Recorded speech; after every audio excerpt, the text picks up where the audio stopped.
Tide ang malakas na buhos ng ulan na nagpabaha sa maraming lugar.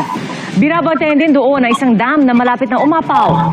Kamustahin po natin ang sitwasyon doon sa live na pagtutok ni Dano Ticungco. Dano?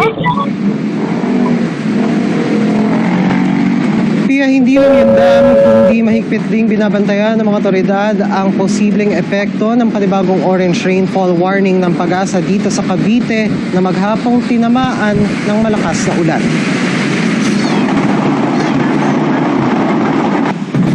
Sa maghapong malakas na ulan, ganito na ang sitwasyon sa Molino Road sa Bacoor, Cavite.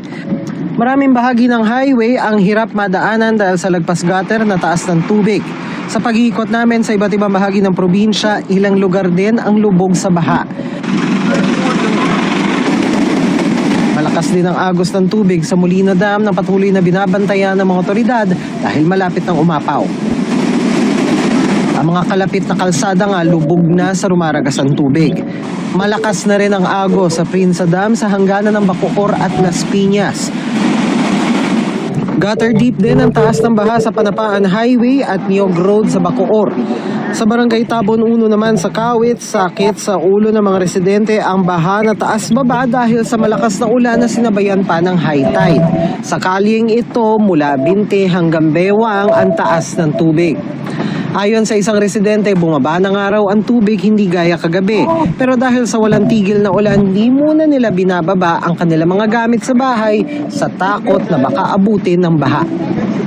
Mga 8 hanggang hips na po yung tubig sa bahay. May agos din. Opo, ito po. Ganyan din. Sa amin po yung ano ng agos ng tubig.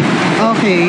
Pero ngayon, simula kagabi hanggang ngayong umaga, kumusta yung naging galaw? Bumaba naman po ng konti lang. Nakakaba naman po kasi nasira na nga po yung dingding namin. Okay. Anong plano ninyong gawin? Kasi mukhang mas lumalakas pa yata yung ulan. Wala, magtiis kung ano. Sanay na po kami. Hindi ba kayo alis?